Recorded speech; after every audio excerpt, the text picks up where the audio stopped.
Welcome back to Real Estate FIN340. Today we'll be going over Chapter 3, which involves eminent domain, fee simple and encumbrances, and estates. Eminent domain is a method of government in which they are allowed to reclaim the land from the rightful owners of the land should they need to use it. The process of doing that is called condemnation. In general, condemnation is not done. What usually happens is a negotiation between the original owner of the land and the government itself through their real estate agents as to an appropriate value for the land. And typically that negotiation ends with a higher sales price than the condemnation event would garner. So eminent domain is generally something that you don't want to occur because it basically means you will lose the land. So you should, if you are facing eminent domain, enter into a negotiation for the sale of that land at a much higher price than would be offered at the seizure. So it's very important for you to understand you will lose the game there. Okay, there is no way to actually stop eminent domain from happening. So the land must be paid for by the government. Again, the game theory there is accept the negotiation early, and the government is usually nicer in providing more for the value of the property than if you were to go through and completely reject their offers. When they activate eminent domain, they will usually give you a low price for it, and that's legally okay. Now, in the case of inverse condemnation, that is where some construction has occurred, and you, the owner of the property, say to the government, look, you have, through your construction, devalued my property or made it unusable. You must condemn my property. Okay?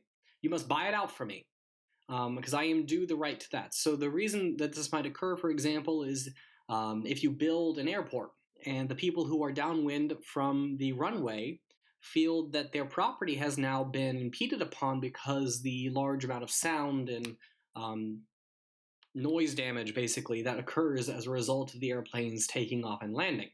You could then sue for inverse condemnation, which would force the government to condemn your house and buy it out from you.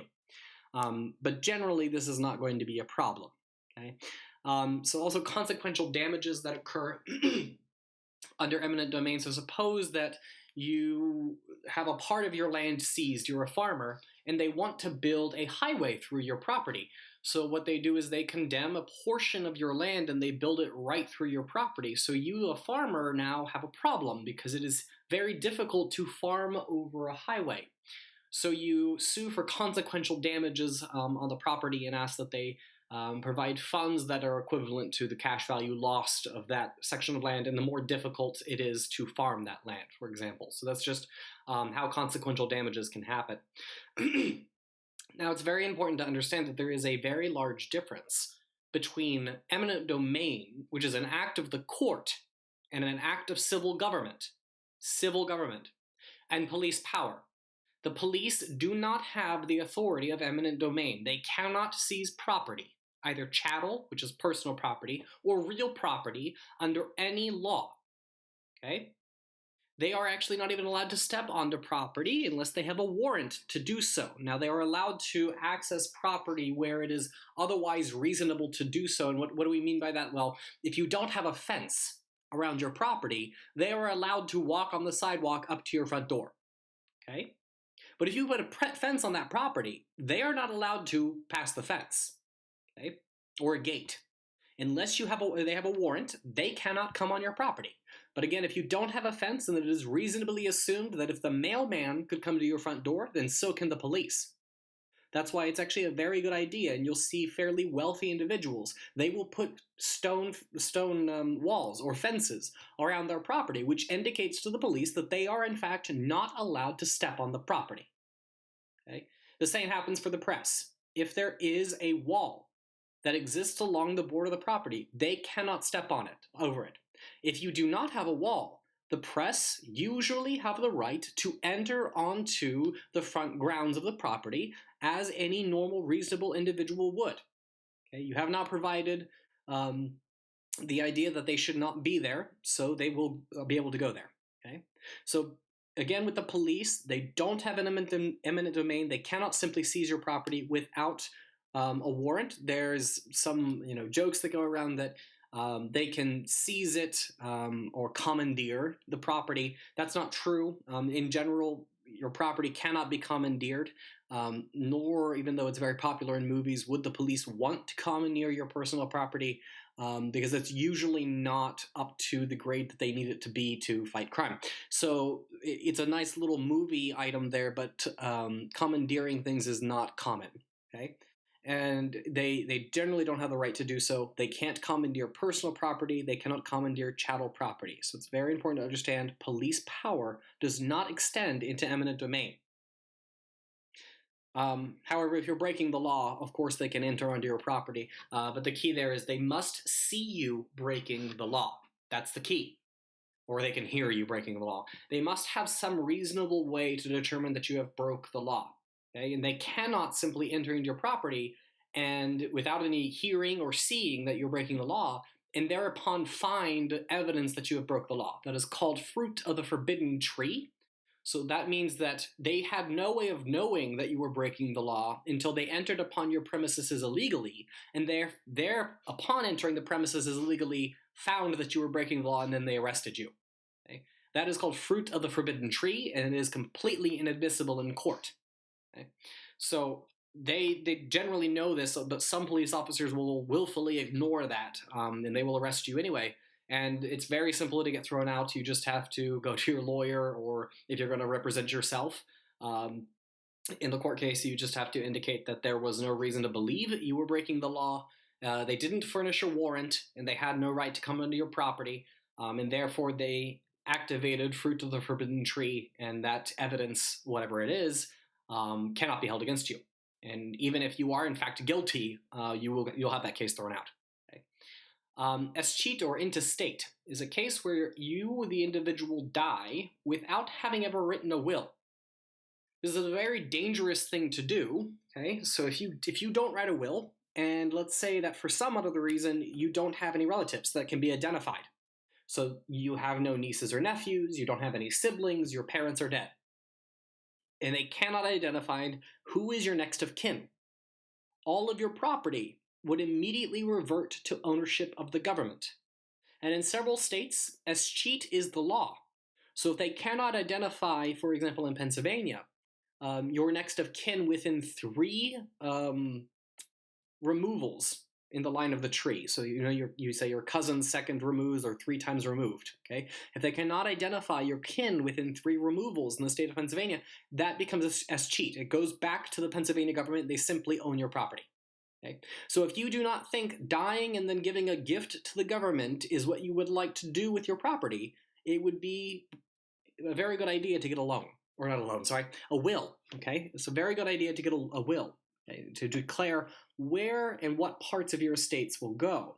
Okay, make sure if you don't have a will, it's a very good idea to start thinking about one. Even if you don't have a lot of property at the moment to divvy up, it can last so long as you don't write a new one. So you can write in there, all of my possessions will go to XYZ person, provided they are still alive, and if they're not alive, then it goes to these other people. You can dictate as far as you would like. It's not difficult to actually write a will. You can write your own. You do not need a lawyer to do it. Okay? A particular item called a holographic will is where you write the will in your own penmanship, and those are legally binding immediately. Okay? So if you write on any piece of paper in your own penmanship, I would like my possessions to go to this person, okay, or this charity, or et cetera, and you sign it, and somebody else certifies that will, okay, they witness that you in fact did sign it, then it becomes a holographic will, and it is legally binding immediately. So holographic wills tend to come into effect when somebody is dying in the hospital and they are still conscious, and everyone agrees that they have some ability to make decisions on where their goods should go. They will have that person write a holographic will because they don't have time to actually formally write a will, so a holographic will do. Okay, but you can also just draft your own will in any sort of word processing thing, so long as it doesn't break the rules as far as dower and courtesy, which we'll get to in a little bit here. You generally can write whatever the heck you would like. Okay, so it's not a huge problem to write a will. Make sure you get one done if you don't have one. All right, Dealing with estate rights split into what's called fee simple. Now, fee simple means all of the rights are held by the owner of the estate, all of the rights, okay? There's no encumbrance upon that estate, meaning that nobody has taken a right out of that estate. So an encumbrance is basically an easement. Nobody has any other right to step on your property or use your property. If nobody else has the right to use your property, and you are the sole owner of that right, then you own the property fee simple. Okay? When you're buying property, you should check the deed. Does the deed say, this property is being sold fee simple? If not, then you need to check for what are the encumbrances on this property? What are the easements that I have to deal with? Does somebody own the air rights? Does somebody own the subsurface rights, the mineral rights? We talked about those last time. Okay? You need to be very sure about what you're buying, because you may find, as we talked about before, they will act upon their easement and use your property, and you may be very upset about that, having bought it and thought that you were getting fee simple. Always check the deed, okay, to see if it's fee simple. Now, easements are the right by another party to use your property. Okay? A right by another party to use your property. An example of easement by necessity is where somebody buys property that is behind yours, and they need to be able to access that property. So give me 1 second here. So we're going to do a little sketch here of what that might look like. So I'll bring this color here. So little block property here, and ignore my terrible drawing if you would. We'll fix that up. And what happens is, say that this individual owns this parcel of land, okay, and over here is the road. Okay, and at some point they decide, and there's properties over here, okay, nobody, we're not really discussing these properties over here, so, but somebody owns all of this, okay, and all of this.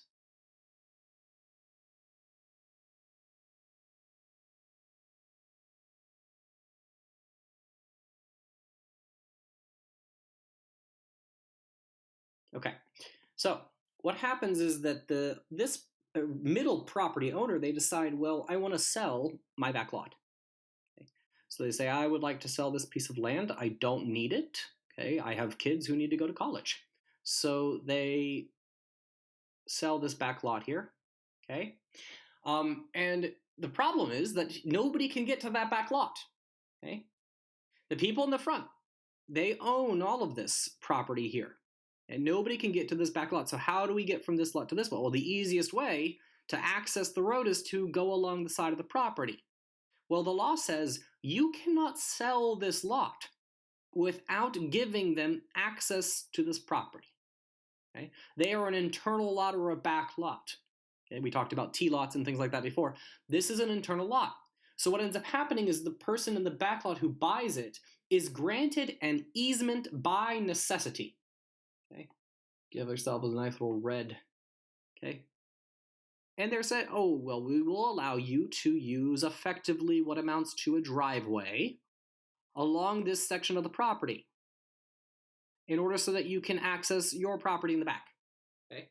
So the person who owns this property here, label them in blue. Let's not use blue because we're using blue for the other two properties on the side. Orange. Okay? The person who owns this property has now the right to access their property through the easement. Okay?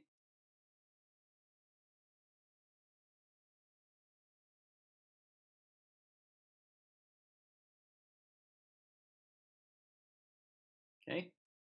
And they will always have that right.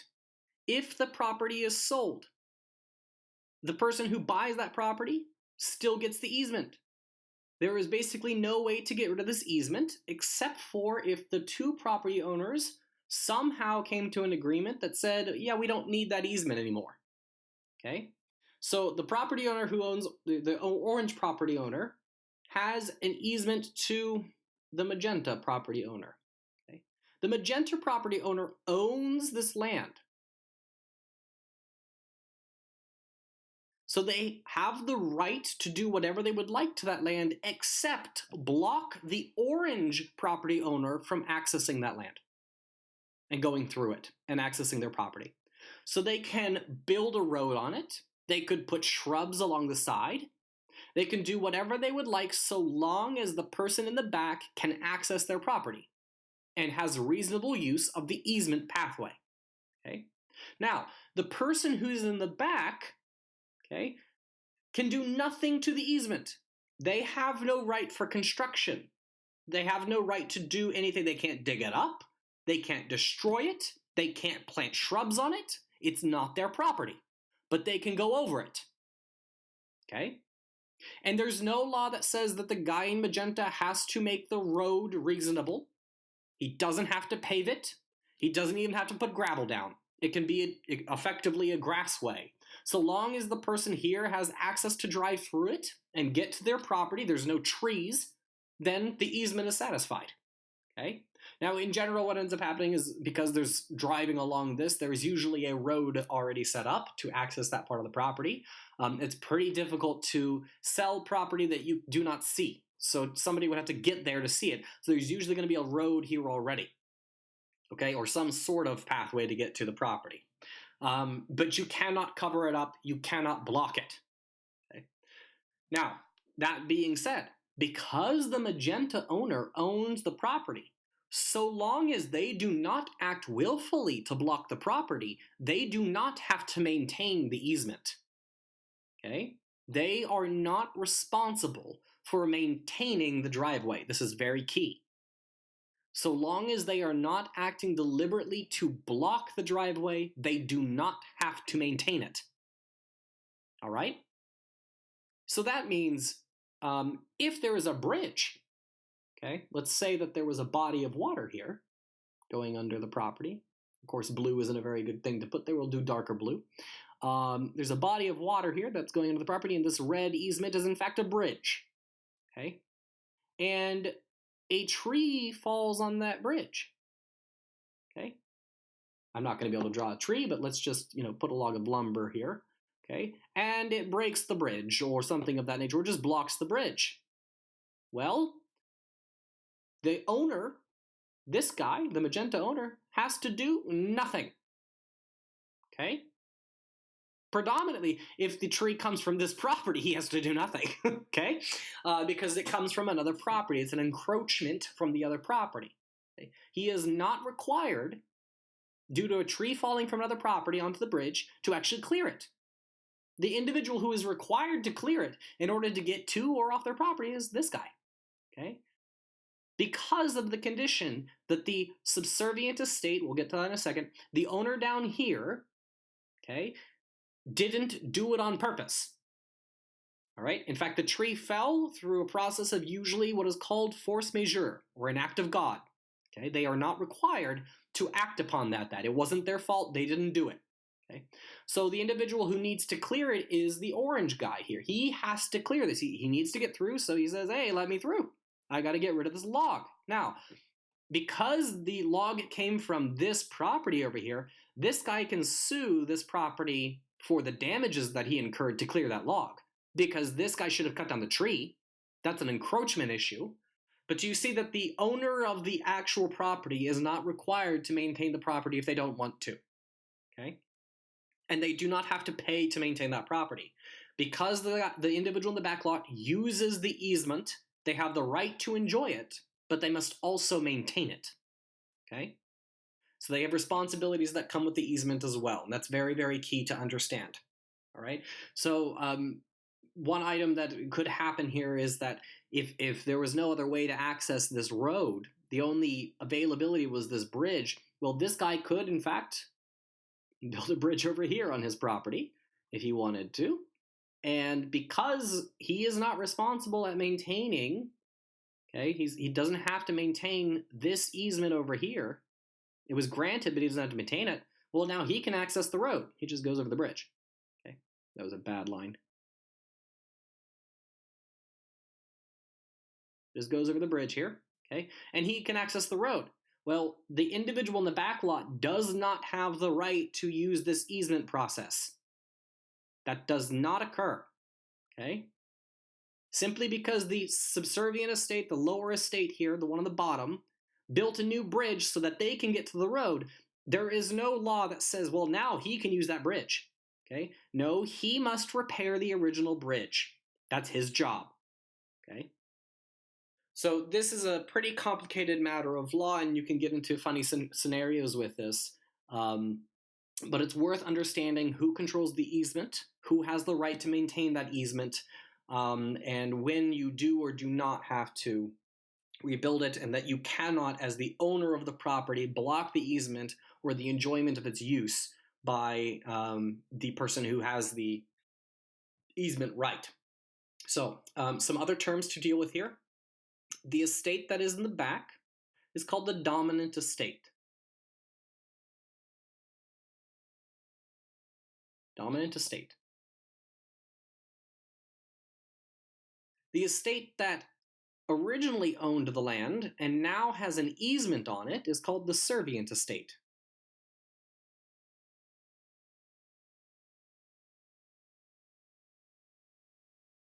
Okay, servient estate. It serves the dominant estate.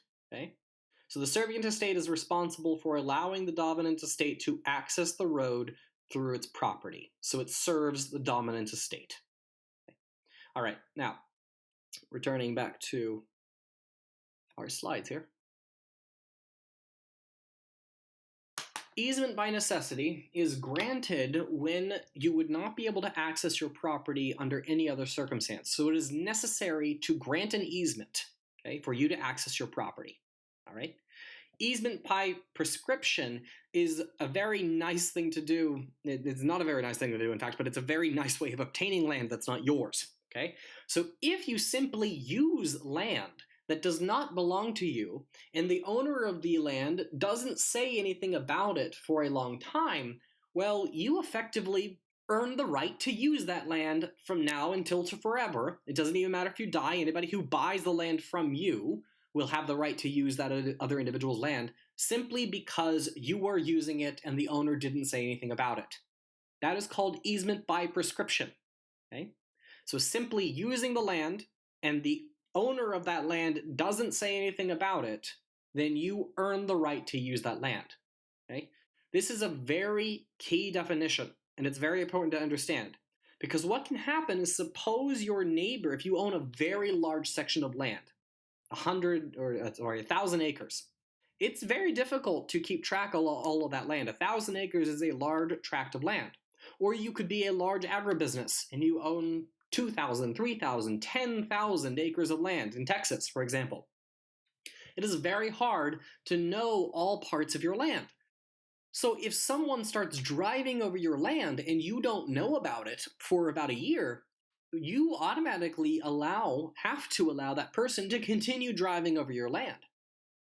That is why people will often post yellow no trespass signs along the trees of their property, which effectively says, you may not trespass on my land.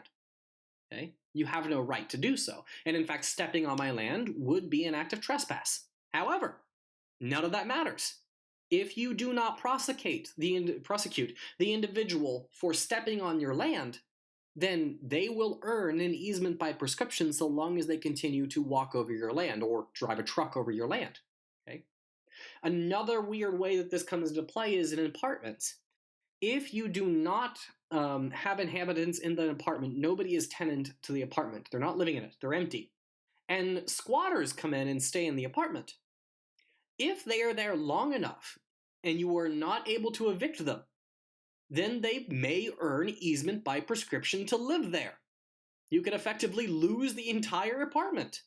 Okay? That is why it's very important to lock the doors on the building and constantly check the building to see if there are any squatters. Squatters are people who come to live in apartments that are not rented and who don't pay rent. So they are basically trespassing. Okay? So long as you're able to get them out quickly, they will not earn easement by prescription. They will not earn the right to use that apartment. Okay? Now we went over servient estate and dominant estate. Again, the servient estate is the estate that the dominant estate passes through. So the individual who owns the dominant estate has the easement upon the servient estate. They can go through it.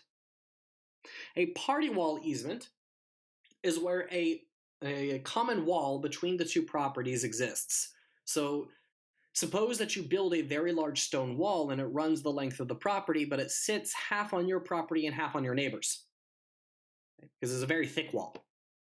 That wall is called a party wall. You have to maintain your side of the wall and they have to maintain their side of the wall. You cannot tear down the wall. It is owned by both parties. Now, this typically is not a problem when it comes to property walls which run along the length of the property, because they're actually built a little bit back off the property line. Most states require that you build a wall a few inches or a few feet back off the property line, so there's actually no party wall that occurs. But when it comes to commercial buildings, for example, Walmart, who builds their large warehouse structure, and along one wall there might be a restaurant to the right of it that shares the same wall of construction as Walmart. That shared wall is called a party wall. If Walmart were to close its store and demolish the building, they would have to maintain that party wall. Sometimes you'll see this in old cities, or even in Morgantown, for example, when you're driving down High Street, where Dairy Queen used to be. There used to be a building there. Okay? It was condemned and torn down because it was basically not in any good condition. But because the walls are connected and are stable walls meant to keep up those buildings, they had to maintain the wall. They couldn't tear it down. Okay? That is called a party wall. Okay? Owned by both parties, both owners of the buildings. They must share the wall and maintain good use of it for both parties involved. Okay, an easement in gross is basically a case where the government is going to, or well, it's not the government necessarily, but utility companies or some large entity for the greater public good is going to build over your land. So utility lines, they have to build over somebody's land. It's not government land that those exist upon. A water line, if they decide to put a water line in, well, they may take a front section of your property that is next to the road. Cable lines, those are all considered an easement in gross. There's no dominant estate because there's no property ownership that is passing over your land. It's a utility company which exists in maybe even in some other county, okay? But they're going to put a pipe over your land or power lines over your land. That is an easement in gross. Okay? There's no dominant estate. There's only a subservient estate to use that land. Okay. Another example of this is a ditch runoff or flood control. So suppose that the Flood Control Commission comes in and grades your land. They make it edged down. Okay, so the water runs into a ditch so that it doesn't flood. It's very important to do this, otherwise your property may flood. Okay, that is an easement in gross. There's no land ownership that's occurring there that's making the easement to occur, but the government says, hey, we're going to do this. And you actually generally should allow them to do a ditch runoff because it will actually improve the property value. The reason they do it is there's a risk of flooding. Okay, so while we might not be happy with the fact that they're actually going to grade the land, it will probably save your house. Okay, encroachments. So we talked about the tree falling on the bridge. Okay, if the tree comes from another property, that is an encroachment.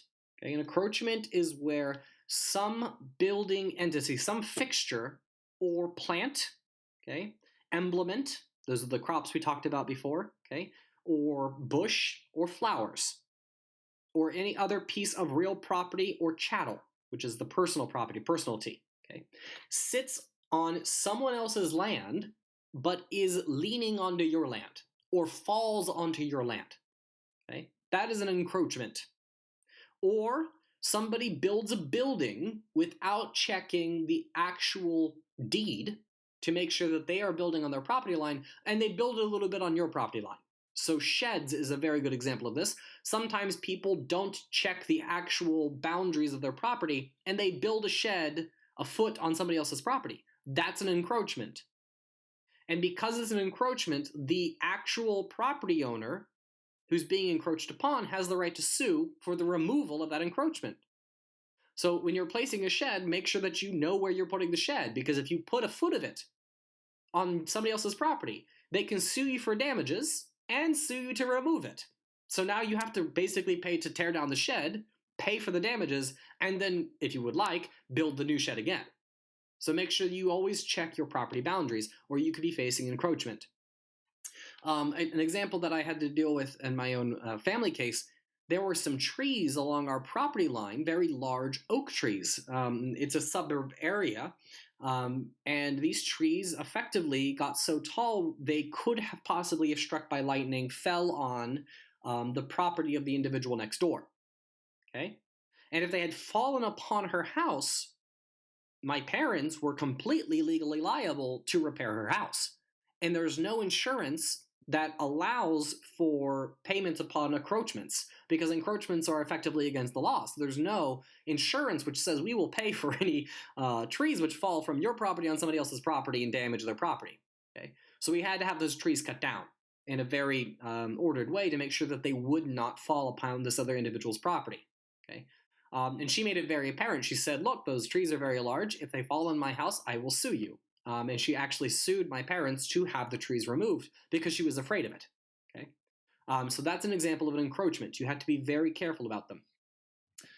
Deed restrictions are cases where there is a restriction on the use of the deed. So you cannot use this property for XYZ purposes. So if we say we will the property to a charity, a Christian charity, for example, and we say you cannot use this property unless you build a church on it. And if you don't build a church, then the property goes to my nephew. That's a deed restriction. Okay, so anything that restricts the use of the deed from fee simple. Remember, fee simple is all of the rights in the bundle. If we remove a single right, we remove all of the fee simple rights, and we are no longer fee simple. We're fee simple subject to conditions. Okay, so those are deed restrictions. A lien. A lien on the property is some other right upon the property that would force the sale of the property in order to obtain the funds. So examples of this are property taxes and the property tax liens that exist there. So what effectively happens is every year you get a property tax lien. Okay? No questions asked, they just do it. That means that if you do not pay the state or county, or there's no federal property taxes, but state or county taxes, or maybe local taxes if they exist, if you don't pay those taxes, then the lien activates. They will force the sale of your property in order to get the money for the taxes. Now this seems very silly, but suppose you owed only $400, maybe $1,000 in property taxes, and your property ranged from $100,000 to $300,000. But if you don't pay the property taxes, they will immediately put your house up for sheriff's auction. It may sell for $300,000. If you owned it outright, you didn't have a mortgage, you would get the difference. And the government would keep its $1,000, but you would lose your house. Okay? That's a lien. Somebody else has the right to the value in your house, and they have the right to obtain that value. Okay? And it forces the sale of the property if you do not pay to cover the lien in cash. All right? So a mechanic's lien is where somebody does work on your property, whether it's chattel, okay, a car, for example, or it's real property. So they construct a building on your property. Maybe they built your house. And you have to pay the workers for that. You pay the mechanic for your car, you pay the construction workers for your building, usually by a mortgage, but if you were paying for cash and you had not done that yet, then they would have a mechanic's lien. If you do not pay for the building or pay for your car's construction, then they simply come up, take the vehicle, or seize the house, and they sell it. They sell it at auction. And they take their money from the auction value and give you what's left. Again, you lose your chattel property, the car, for example, or you lose your house. A judgment lien is a lien that is created by the courts. You've broken the law, or there's bankruptcy. Then they have said, you must sell this house in order to meet your debts, or you must sell this house because you're getting divorced. And this is the judgment against you. That is a judgment lien. A mortgage lien is a very, very common lien, which simply says, we are going to give you, the bank is going to give you money to buy the house. The money goes to the original owner of the property, who then transfers to you the deed. You then give actually the deed to the bank. So you don't actually own the deed until you pay off the mortgage. Okay? Because the bank holds the deed, they don't own it, they hold it, okay? And they have therefore the right to sell your house if you don't pay for the mortgage. That's a mortgage lien. Okay? Mortgage liens are very, very common, perhaps the most common liens that exist next to property tax liens, because obviously every property gets taxed, but not every property has a mortgage. Okay? Some liens are voluntary, some are involuntary. A mortgage lien is a voluntary lien. Okay? An involuntary lien is a lien that comes against you and you have no choice.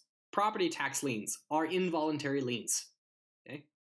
Special liens or general liens. Special liens are on specific or individual pieces of property. So a mechanic's lien only references the piece of property which they did work on. So it is a special lien. General liens may reference all property owned by a given individual. So if you commit murder, for example, and the judgment against you is that you are to be divested of all of your personal property, then you have a general lien against all of your property. And if you owned 3 houses, then all 3 houses would have general liens against them. Okay? This is the difference between general and special. All right. Qualified estates are separated into 3 cases: the determinable, condition subsequent, and condition precedent. These all have to do with the fee simple estate. Okay? So a fee simple estate determinable, okay, is an estate which is granted through lease for the duration of the estate itself in the deed. Okay? So it's actually stated in the deed, this is how long that the estate exists. Okay? So the grantor of the estate says, the deed is going to be transferred to my son for 5 years, and then after that it transfers to my daughter. And it's stated in the deed of the property itself that this will occur. Then that is and if the son first and then the daughter owns all of the rights in that estate, then it is fee simple determinable. Okay? Again, the determinable part is it says in the deed who owns it and for how long. Okay? Fee simple conditional subsequent is where the grantor of that estate, they can terminate that grant at any time, okay, based on whatever the conditions that are in the deed. So my son owns this property, I'm granting it to him so long as he never builds a ski resort on it. The moment he builds a ski resort, the property goes back to me through what's called reversion. Okay? So the moment that he builds the ski resort, I have the right to terminate the grant of that property and it becomes mine. Okay? That is condition subsequent. Fee simple condition subsequent. Okay? All right. Another case is the condition precedent. So that's where instead of saying, well, if you do something here, then it comes back to me. In the case of condition precedent, you do not get ownership of the estate. The granting does not occur until a condition is met. So subsequent is if you do something, then it comes back to me. Condition precedent is it doesn't go to you until you do something. Okay? So unless you grant property to the church, for example, and you say, look, this land is not yours until you build a church on it. When you build a church on it, it becomes completely yours. That would be fee simple condition precedent. Okay? A life estate conveys the estate for the entire duration of an individual's life. Now, life estates are very, very, very strong. They are almost impossible to break. Okay? So, I grant a lifelong lease to my son. Upon his death, the estate will be donated to the charity. If the son takes on debt, okay, the son takes on debt and mortgages the estate in order to provide collateral for that debt, mortgages and provide the house for that debt, they actually cannot usually obtain the right to that property if there is a life estate contract there. Because the life estate is granted by the prior estate, the parents, or a trust. Okay? They cannot touch that property. Life estates are very strong. Okay? Usually, an agreement has to be laid to buy out the life estate in order to allow the individual, the bank to then acquire the property. Okay? So the benefit of the person who's benefiting from the life estate is called the life tenant. All right? These individuals cannot be kicked off the property. Okay? They can sell the property if they would like, but upon that time, they would then get rid of the life estate. They would no longer have a right to the life estate.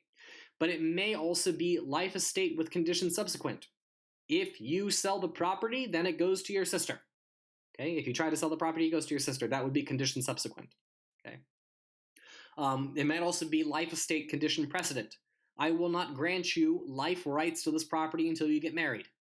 Okay, that would be a condition precedent.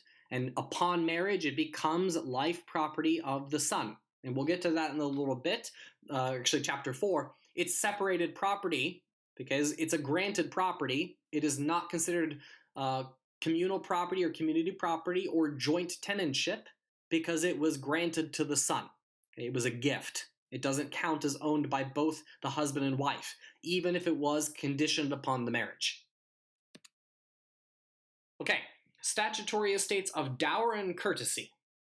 So again, we were just talking about marriage just a little bit ago. It's a very important item. And ladies, listen up. If it depends on the state you're in. Gentlemen, also pay attention.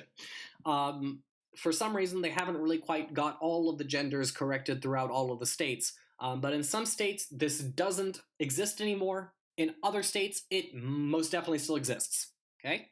So the legal right of a female to own at least 1/3 or as much as 1/2, depending on the state, of the family property obtained during the marriage is called the dower.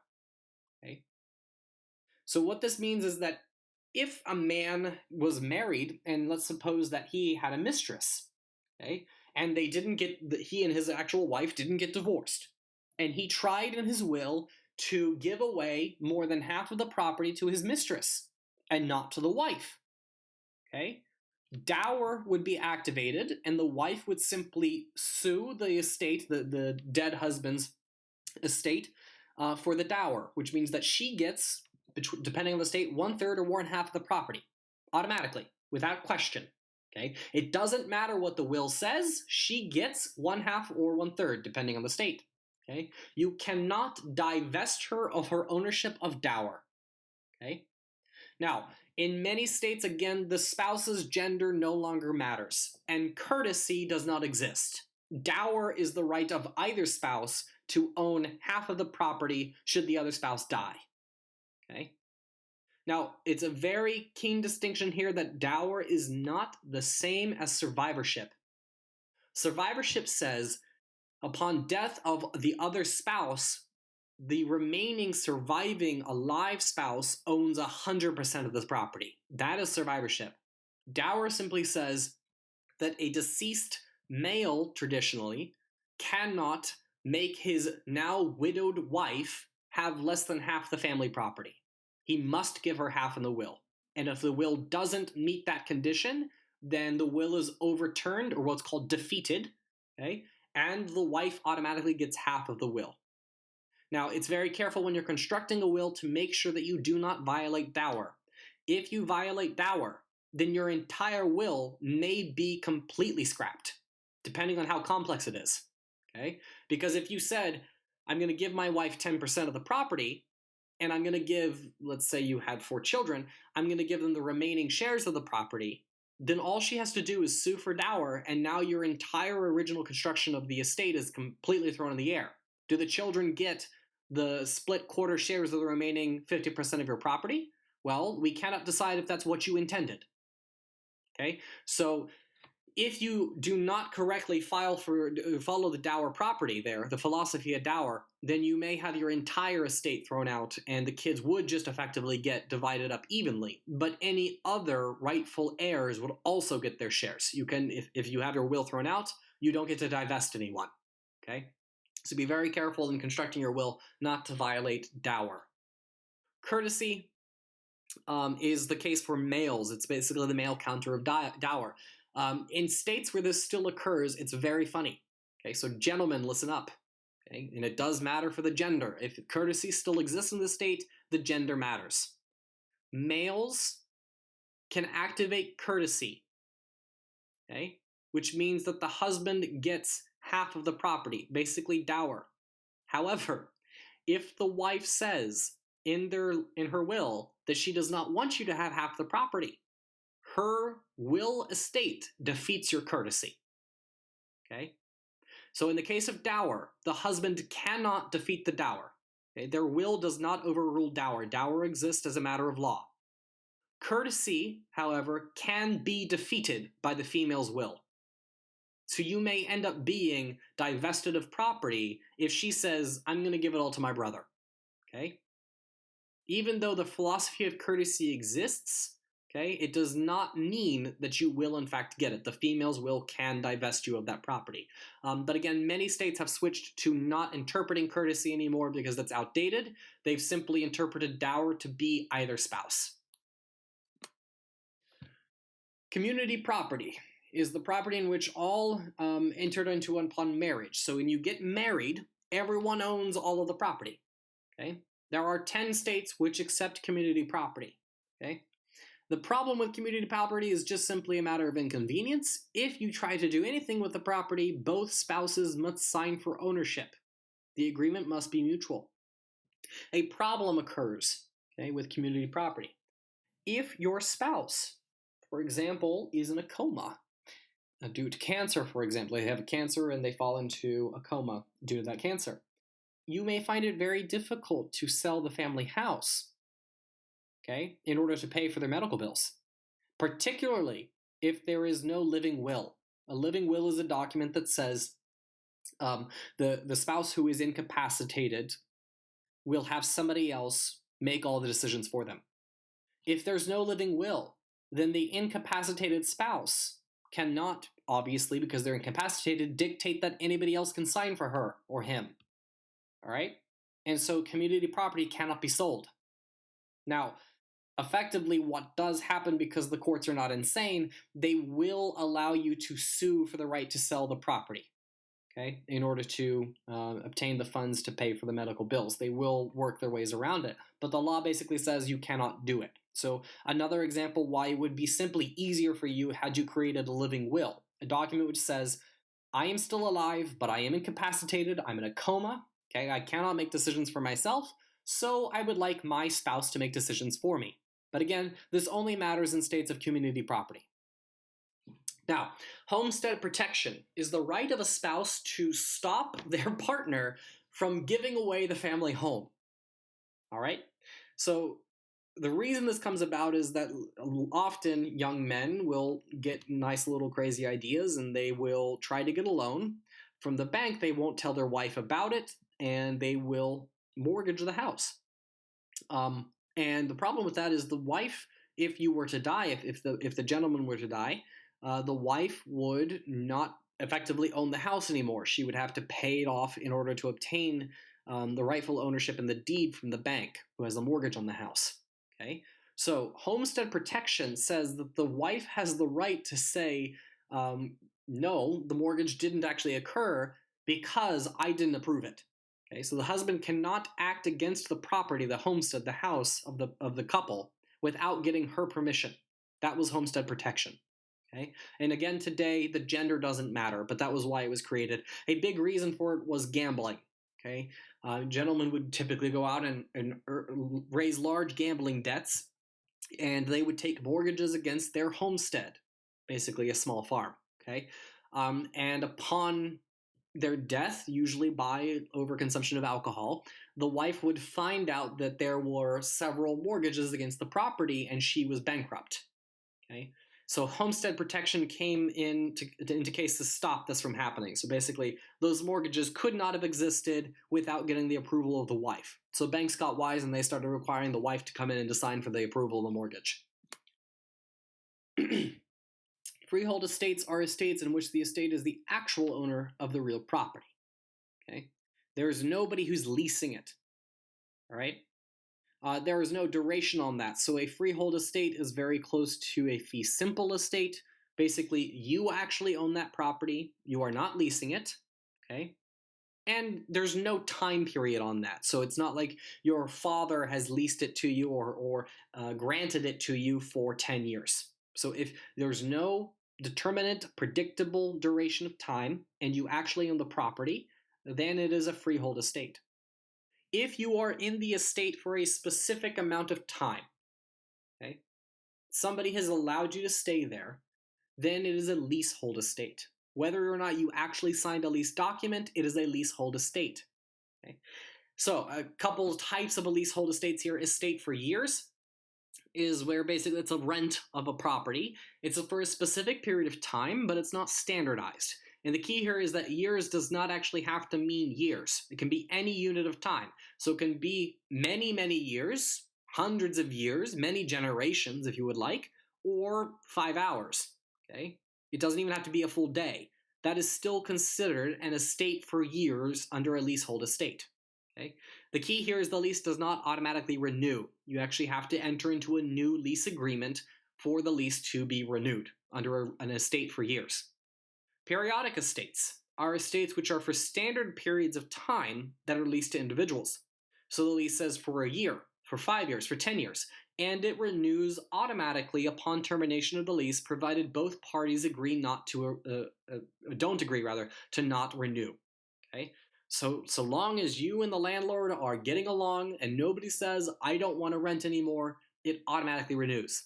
Most rental contracts today for apartments and homes and farm property are periodic estates. They're not estates for years. Okay? But sometimes you will see language in a lease agreement that says this does not renew automatically. Then it has become an estate for years. It is not a periodic estate. So the key here is estate for years does not renew. Periodic estates do renew for standard periods of time. An estate at will, they generally don't occur anymore because they're very inconvenient, but you may see them if you look at a rental agreement, or you may try to construct one. I don't suggest it, but you may try it. So an estate at will is an agreement between the landlord and a tenant that either party could just say, I no longer want to rent here. I'm going to leave. Thanks, bye. Okay? So the estate at will, they can leave at will. Usually, any time is interpreted in the law to mean, well, with appropriate notice. So you will often see language in estate at wills which says, this is not a periodic estate. There is no set time period. The lease holder may leave at any period of time, or the lessor may evict the leaseholder at any period of time they see necessary, but they must notify you 60 days in advance. So that's a reasonable notice. Okay? So, but again, it doesn't have to be a long period of time. If it says within the within the lease itself that it is for 10 days, that they must notify you in advance, then it's 10 days. However, some states have enacted policies which govern what does any time mean and how much time must be given. So usually 1 day is not enough time. And the state law says they must give you at least a week's notice to vacate the premises. Okay, tenancy in sufferance is when a tenant, a leaseholder, overstays their lease without the consent of the landlord. Basically, if you overstay your lease, then you are in sufferance. The person suffering is the landlord. Okay? The landlord is basically entitled to get you out of that property, however they seem necessary to do so, but there are certain protections that you have if you are being evicted. The landlord cannot simply come in and throw you out of the property. They have to sue for eviction, at which point basically the sheriff places a notice on the door that says eviction proceedings have occurred. They change the locks, and you have the right to obtain your property, your chattel property, that is removable from the real estate, from the premises, but you usually have to do it under supervision of the sheriff. Okay? So the idea there is if you leave something in the property, then in order to get it, you must actually come face to face with the sheriff, who then usually will serve you with a suit from the landlord who is trying to recover damages. Okay? Basically, unpaid rent and or, if you've trashed the place, any physical damages to the real property that may have occurred. Okay? So that's their way of getting you into the courtroom, is to serve you through the sheriff. So if you don't want to be served and you've overstayed your lease, just don't go home and leave your stuff there. It will be dealt with by the landlord. And then you have to also avoid being served by any random person thereafter. So basically just don't go outside. It will be very difficult for you to get another rental agreement though, so just don't overstay your lease. Okay? However, if you do overstay your lease and you enter into sufferance, so long as you pay the landlord for the time, an appropriate rate, usually just a prorated value, of the prior lease agreement plus a fee for overstaying, and they accept that payment, then that tenancy in sufferance automatically converts to a periodic estate. Very careful there. Periodic. So that usually means a month-long lease, or it could automatically extend your prior lease to a full year. So tenancy in sufferance has been sometimes used by nefarious renters to force the landlord to let them stay in a property, and the landlord doesn't realize that if they accept a check without going to a court for the prior rent, then they may automatically be extending that lease agreement, okay? And they don't want to extend the lease to these individuals. And then they have to go through formal eviction proceedings again. It's very difficult. So if you are the landlord dealing with a tenant in sufferance, do not accept payment from that tenant unless it is going through the court, okay? You may automatically end up extending their estate to a periodic estate, and then therefore they have the right to stay there. So it's a very difficult situation. All right, the next we will deal with community property in Chapter 4.